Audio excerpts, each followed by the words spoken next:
हे भक्तजनों, आइए दोहा नंबर 45 से भावार्थ का वाचन कर रही हूँ। आप सब लोग आइए, विराजिए, कथा का श्रवण कीजिए। उत्तर बालकांड श्री रामचरितमानस श्रीमद् तुलसीदास जी महाराज रचित कथा का वाचन कर रही हूँ। आप लोग आइए, इस भाग को हमारे ध्यान से सुनिए, हृदय में धारण कीजिए, जन जन तक पहुंचाइए, लाइक शेयर सब्सक्राइब कीजिए, बेल आइकन जरूर दबाइए। तो इसमें तुलसीदास जी महाराज बता रहे हैं, सत्संग सत्य संत लोग की नीति कहती है। वेद पुराण और मुनिजन यही बताते हैं कि गुरु के साथ छिपाव करने से हृदय में निर्मल ज्ञान नहीं होता।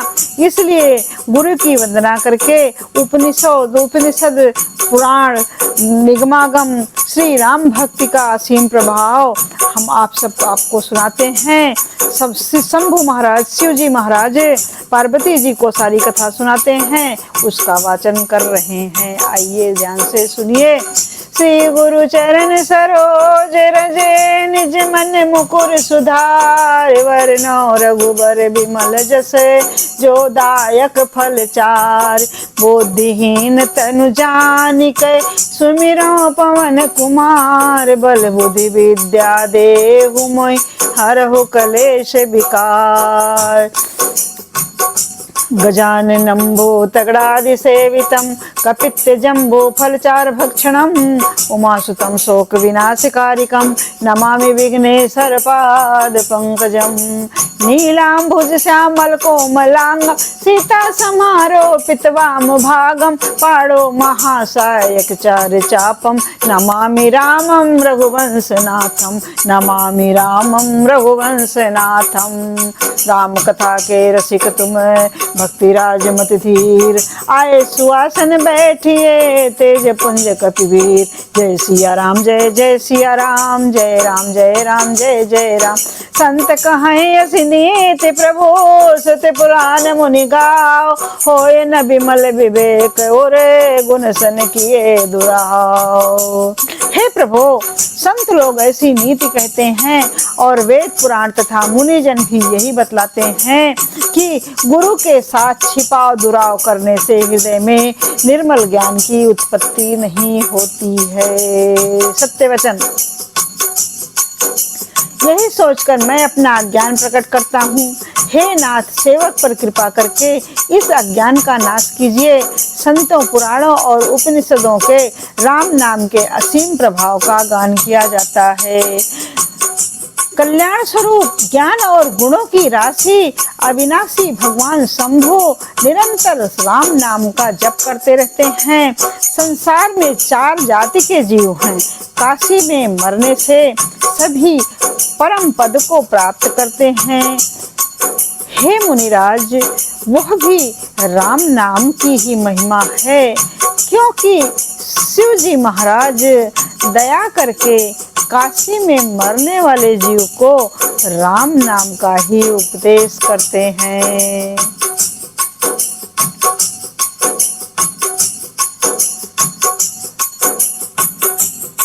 जब हम सत्संग करते हैं तो हमें एक एक बातें इसमें से उभर कर निकल करके आती है। पता चलता है कि क्या हमारा धर्म है, क्या हमारा कर्म है, हमें क्या करने से मोक्ष प्राप्त होती है। तो सुनिए, शिव जी महाराज काशी में रह करके श्री राम नाम का जप करते हैं निरंतर। श्री राम नाम के जप के प्रभाव से काशी में मरने वाले जीव का उद्धार, मोक्ष, परम धाम श्री रामचंद्र जी भगवान के चरणों में होता है। इसी से उनको परम पद मिलता है। हे प्रभु, मैं आपसे पूछता हूँ कि वे राम कौन हैं? वे राम कौन हैं? हे कृपा निधान, मुझे समझा कर कहिए। आइए सुनते हैं। एक राम अवधेश कुमारा, तिनकर चरित विदित संसारा। नारी बिरह दुख लहु अपारा, भयो रोष रन रावण मारा। एक राम तो वे हैं जो अवधपति राजा दशरथ के सुकुमार हैं। उनका चरित्र सारा संसार जानता है। उन्होंने स्त्री के विरह में अपार दुख उठाया और क्रोध आने पर युद्ध में रावण को मार डाला। एक राम तो वो हैं। हे प्रभु, आप वही राम हैं या कोई और राम हैं जिनको शिव जी भजते हैं? आप सत्य के धाम हैं और सब कुछ जानते हैं। ज्ञान विचार कर कहिए कि राम कौन है। हे नाथ, जिस प्रकार मेरा ये भारी भ्रम मिट जाए, आप वही कथा विस्तार पूर्वक कहिए। इस पर याज्ञवल्क्य जी ने मुस्कुराकर कहा, हे रघुनाथ जी की प्रभुता को, श्री रघुनाथ जी की प्रभुता को तुम जानते हो। तुम मन वचन और कर्म से श्री राम जी के भक्त हो। तुम्हारी चतुराई को मैं जान गया हूँ। तुम श्री राम जी के रहस्यमय गुणों को सुनना चाहते हो, इसी से तुमने ऐसा प्रश्न किया है, मानो बड़े ही मूढ़ हो। हे तात, तुम आदर पूर्वक मन लगाकर सुनो। मैं श्री राम जी की सुंदर कथा कहता हूँ। बड़ा भारी अज्ञान विशाल महिषासुर है और श्री राम जी की कथा उसे नष्ट कर देने वाली भयंकर काली जी हैं।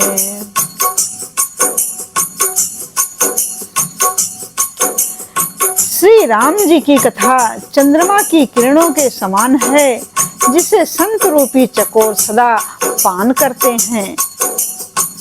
ऐसा ही संदेह पार्वती जी ने किया था। तब महादेव जी ने विस्तार से उसका उत्तर दिया था। सो मैं अपने मति के अनुसार जितना मेरी बुद्धि काम करती है, उसी हिसाब से उसका वर्णन करता हूँ। आप ध्यान पूर्वक सुनो। इस प्रकार भरद्वाज ऋषि महाराज कहते हैं, शिव जी का संवाद मैं कहता हूँ। वो जिस समय जिस हेतु से हुआ, उसे हे मुनि तुम सुनो।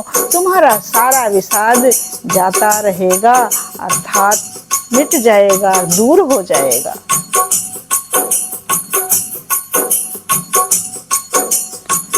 एक बार त्रेता युग माही, शंभु गए कुंभज ऋषि पाही। संग सती जग जननी भवानी, पूजे ऋषि अखिलेश्वर जानी।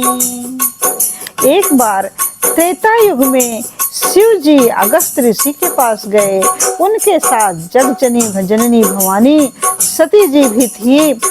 ऋषि ने संपूर्ण जगत के ईश्वर जानकर उनका पूजन किया।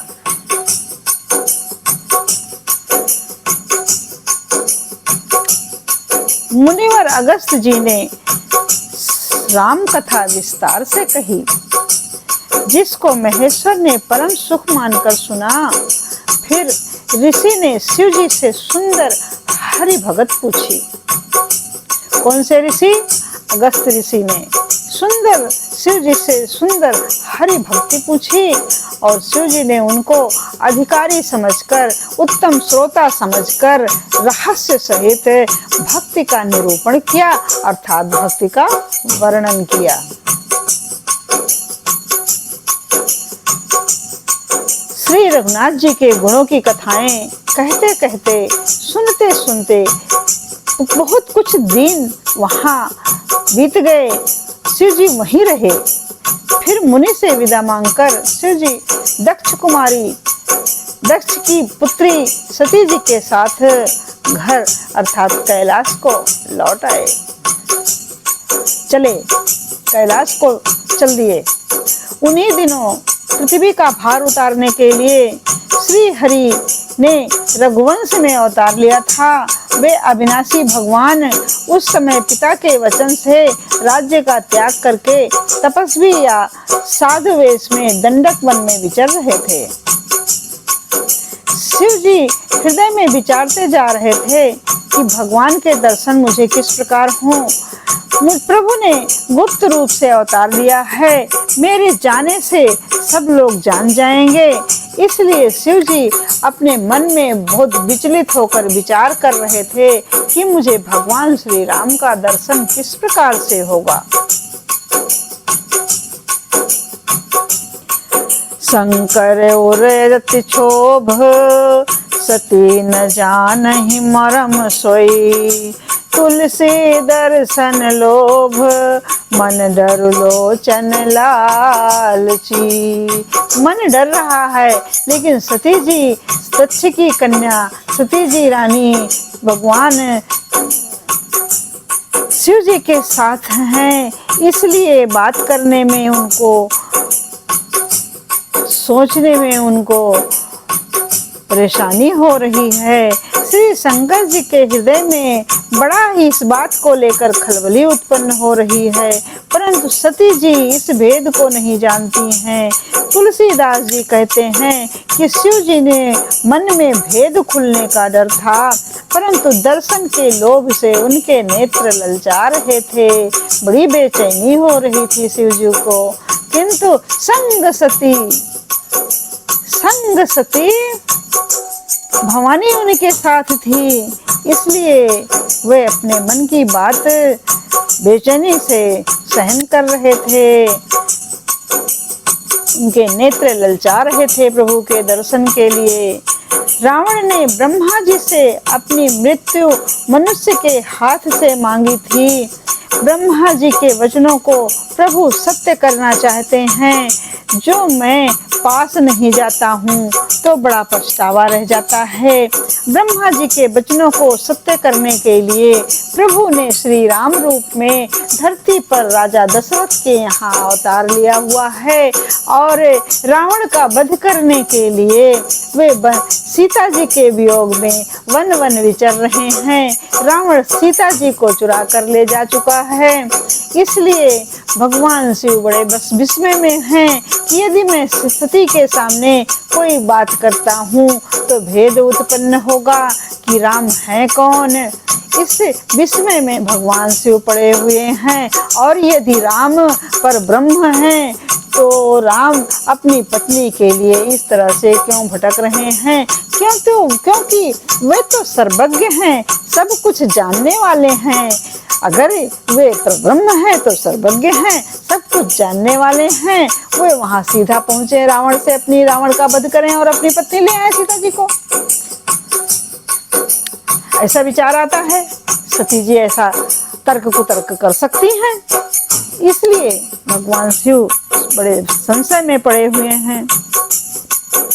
और यदि मैं पास नहीं जाता हूँ तो बड़ा पछतावा रह जाएगा कि मैंने भगवान का दर्शन नहीं किया है। इस प्रकार शिव जी विचार करते थे, परंतु कोई भी युक्ति ठीक नहीं बैठ रही थी कि भगवान के दर्शन, श्री राम के दर्शन, अपने इष्ट के दर्शन शिव जी महाराज किस प्रकार से करें।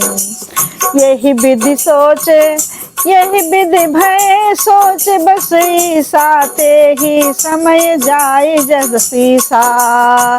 लीन नीच मारी चहि संगा, भयो तुरत सोई कपट कुरंगा। इस प्रकार महादेव जी चिंता के वश में हो गए। उसी समय नीच रावण ने जा करके मारीच को साथ लिया, और वो मारीच तुरंत कपट मृग बन गया। मूर्ख रावण ने छल करके सीता जी को हर लिया। उस समय श्री राम जी के वास्तविक प्रभाव का कुछ भी पता न था। मृग को मारकर भाई लक्ष्मण सहित श्री हरि आश्रम में आए, और उसे खाली देखकर, अर्थात वहां सीता जी को ना पाकर उनके नेत्रों में अश्रु भर आए।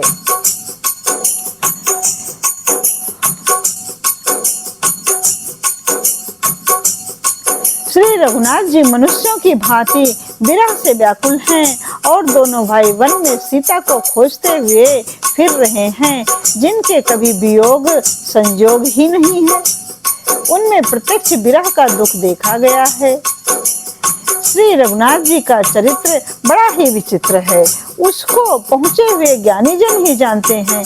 जो मंद बुद्धि हैं वे तो विशेष रूप से मोह के बस होकर हृदय में कुछ दूसरी ही बात समझ बैठते हैं। सत्य वचन। श्री शिव जी ने उन्हें उसी समय अवसर पाकर श्री राम जी को देखा और उनके हृदय में बहुत भारी आनंद उत्पन्न हुआ। उन शोभा के समुद्र श्री रामचंद्र जी को शिव जी ने नेत्र भर कर देखा, परंतु अवसर ठीक न जानकर परिचय नहीं किया। जय सच्चिदानंद जग पावन, अस कही चले मनोज न सावन। चले जात शिव सती समेता, पुनि पुनि पुलकत कृपा निकेता। जगत के पवित्र करने वाले सच्चिदानंद की जय हो।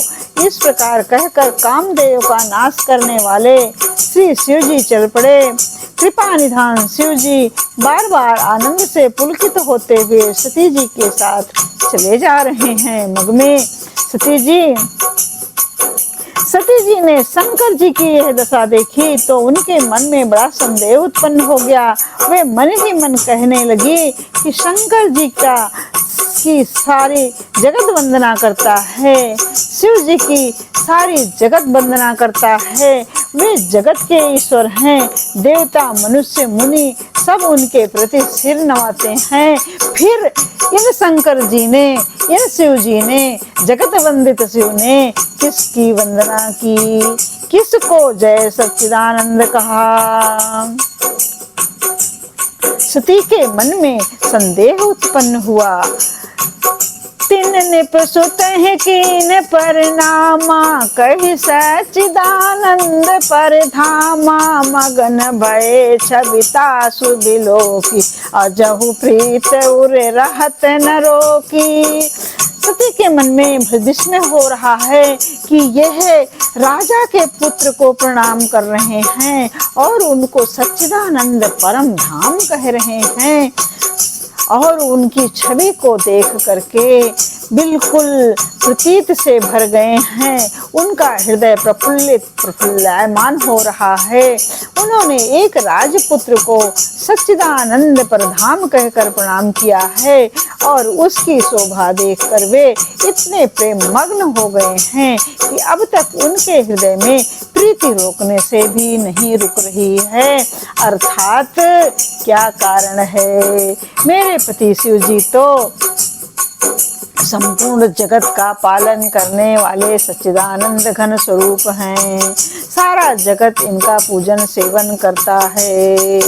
जो ब्रह्म सर्वव्यापक, माया रहित, अजन्मा, अगोचर, इच्छा रहित और भेद रहित है और जिसे वेद भी नहीं जानते, क्या वो देह धारण करके मनुष्य हो सकता है? सती जी इस प्रकार से विचार कर रही हैं। आगे सुनिए। विष्णु जो सुरहित नर तन धारी, सौ सर बग जथा पुरारी। खोजई की खोजई जो सिंह की, आज्ञा युव नारी। ज्ञान धाम श्रीपति अनुसा ससुरारी।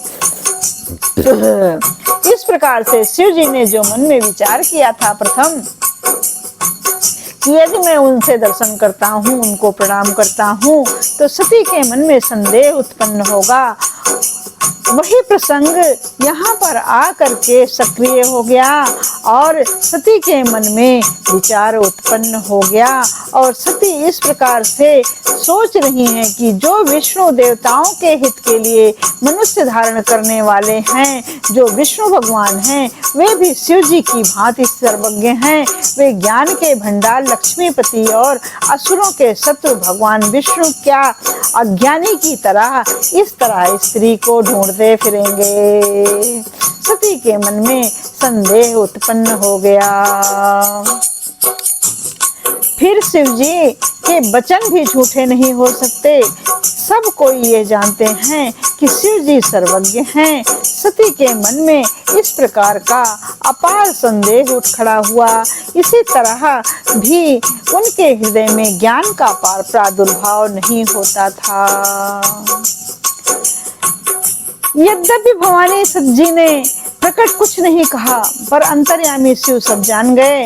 वे बोले, हे सती सुनो, तुम्हारा स्त्री स्वभाव है, ऐसा संदेह मन में कभी ना रखना चाहिए।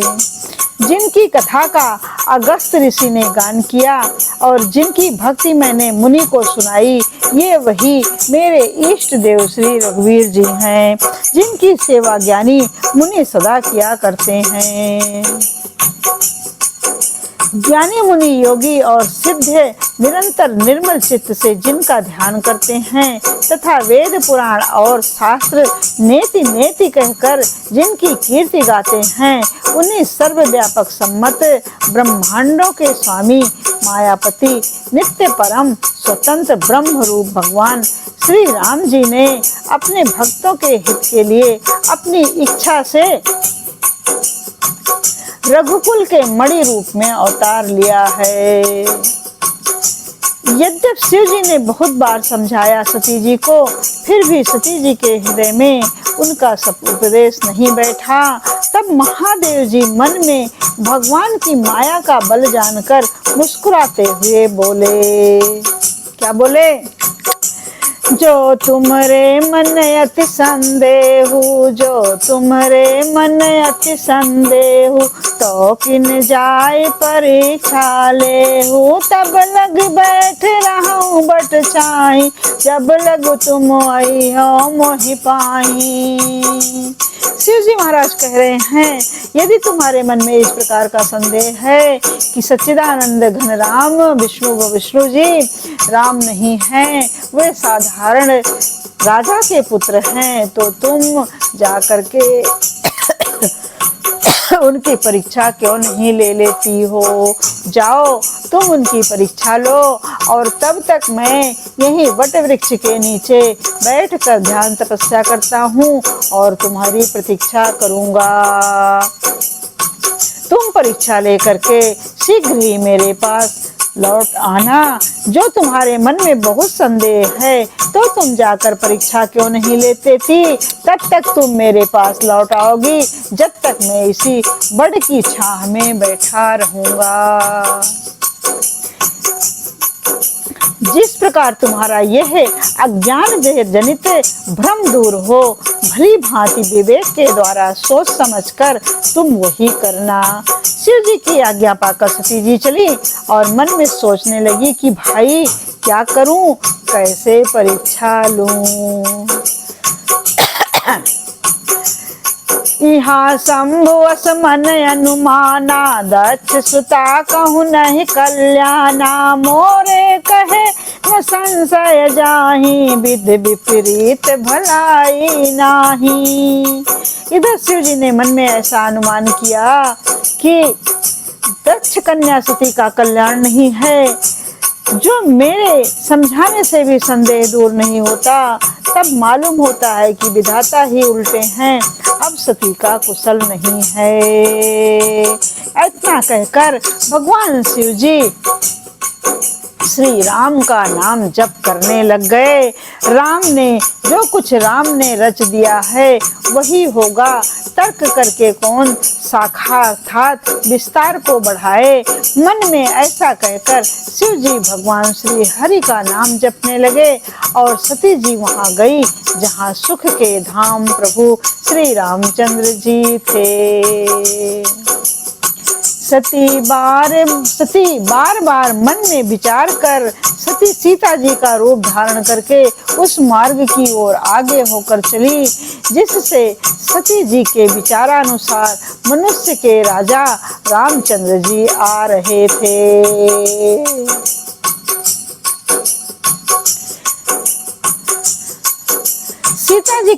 सती जी के बनावटी वेश को देखकर लक्ष्मण जी चकित हो गए और उनके हृदय में बड़ा भ्रम उत्पन्न हो गया।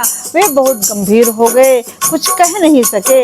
धीर बुद्धि लक्ष्मण प्रभु रघुनाथ जी के प्रभाव को जानते थे। सब कुछ देखने वाले और सब के हृदय की जानने वाले देवताओं के स्वामी श्री रामचंद्र जी सती के कपट को जान गए। जिनके स्मरण मात्र से अज्ञान का नाश हो जाता है, वही सर्वज्ञ भगवान श्री रामचंद्र जी हैं। स्त्री स्वभाव का असर तो देखो कि वहाँ उन सर्वज्ञ भगवान के सामने भी सती जी छिपाया करना चाहती हैं। अपनी माया के बल को हृदय में बखान कर श्री रामचंद्र जी हंसकर कोमल वाणी से बोले, जोरी पानी प्रभु कीन प्रणामु, पिता समेत लीन निज नामु। कहेहु बहोरी कहाँ वृष के तू, विपिन अकेल फिरहु के ही हेतु। जोरी पान प्रभु कीन प्रणामु, पिता समेत लीन निज नामु। कहेहु बहोरी कहाँ वृष के तू, विपिन अकेली फिरहु के ही हेतु। श्री रामचंद्र भगवान ने माता सती को देखते ही प्रभु ने हाथ जोड़कर सबसे पहले सती को प्रणाम किया और पिता के सहित अपना नाम बताया। फिर कहा, हे वृषकेतु शिव जी कहाँ हैं? और कहा कि वृषकेतु शिव जी कहाँ हैं? आप यहाँ वन में अकेली किस लिए फिर रही हैं? श्री राम जी के चंद्र जी के कोमल और रहस्य भरे वचन सुनकर सती जी को बड़ा संकोच हुआ। वे डरती हुई चुपचाप शिव जी के पास चली गई। उनके हृदय में बड़ी चिंता हो गई। मैं शंकर कर कहा न माना, निज अज्ञान राम पर आना। जाए उतर दई हूँ अब कहा, और उपजा अति दारुण दाहा। सती जी मन में विचार कर रही हैं कि मैंने शिव जी का कहना नहीं माना और अपने अज्ञान का श्री रामचंद्र जी पर आरोप किया। अब मैं जाकर शिव जी को क्या उत्तर दूंगी? यह सोचते सोचते सती जी के हृदय में अत्यंत भयानक पीड़ा जलन उत्पन्न हो रही है। श्री रामचंद्र जी ने जान लिया कि सती को दुख हुआ। तब उन्होंने अपना कुछ प्रभाव प्रकट करके उन्हें दिखलाया। सती जी ने मार्ग में जाते हुए यह कौतुक देखा कि श्री रामचंद्र जी सीता जी और लक्ष्मण सहित आगे चल रहे हैं। इस अवसर पर सीता जी को इसलिए दिखाया कि सती जी श्री राम के सच्चिदानंदमय रूप को देखें, वियोग और दुख की कल्पना जो उन्हें हुई थी वो दूर हो जाए तथा वो अप्रतिष्ठ हो जाएं। तब उन्होंने पीछे की ओर फिरकर देखा तो वहां भी भाई लक्ष्मण जी और सीता जी के साथ श्री रामचंद्र जी सुंदर वेश में दिखाई दिए। वे जिधर देखती हैं उधर ही प्रभु श्री राम जी विराजमान हैं और सुचतुर सिद्ध मुनीश्वर उनकी सेवा कर रहे हैं। देखे शिव विधि विष्णु अनेका, अमित भाव एक ते का। बंदत चरण करत प्रभु सेवा, विविध वेश देखे सब देवा। सती जी ने अनेक शिव ब्रह्मा और विष्णु देखे जो एक से एक बढ़कर असीम प्रभाव वाले थे। उन्होंने देखा भांति भांति के वेश धारण किए सभी देवता श्री रामचंद्र जी की चरण वंदना कर रहे हैं। सती विधात्री इंदिरा, देखी अमित अनूप। जय जय वेश आजाद सुर, तेहि तेहि तन अनुरूप। उन्होंने अगणित अनुपम सती ब्रह्माणी और लक्ष्मी देखी। जिस जिस रूप में ब्रह्मा आदि देवता थे उसी के अनुकूल रूप में उनकी ये सब शक्तियां भी थी। सती जी ने जहाँ तहाँ जितने रघुनाथ जी देखे शक्तियों सहित वहाँ उतने ही सारे देवता भी देखा। संसार में जो चराचर जीव हैं वे भी अनेक प्रकार से सब देखे। उन्होंने देखा कि अनेक वेश धारण करके देवता प्रभु श्री राम जी की पूजा कर रहे हैं, परंतु श्री रामचंद्र जी का दूसरा रूप कहीं नहीं देखा। सीता सहित श्री रघुनाथ जी बहुत से देखे, परंतु उनके वेश अनेक नहीं हैं। सोई रघुबर सोई लक्ष्मण सीता, देखी सती भई सविता। हृदय कंप तन सुध कछु नाही, नयन मूंदी बैठी बट छाही। सब जगह वो वही रघुनाथ जी, वही लक्ष्मण और वही सीता जी। सती ऐसा देखकर बहुत ही डर गई, उनका हृदय कांपने लगा और देह की सुधि बुद्धि जाती रही। वे आंख मूंद कर मार्ग में बैठ गई। फिर आंख खोलकर देखा तो वहां दक्ष कुमारी सती जी को कुछ भी नहीं दिख पड़ा। तब वे बार बार श्री रामचंद्र जी के चरणों में सिर नवाकर वहां से चली जहां पर शिव जी महाराज बैठे थे। जय सिया राम जय जय सिया राम, जय राम जय राम जय जय राम, जय सिया राम जय जय सिया राम।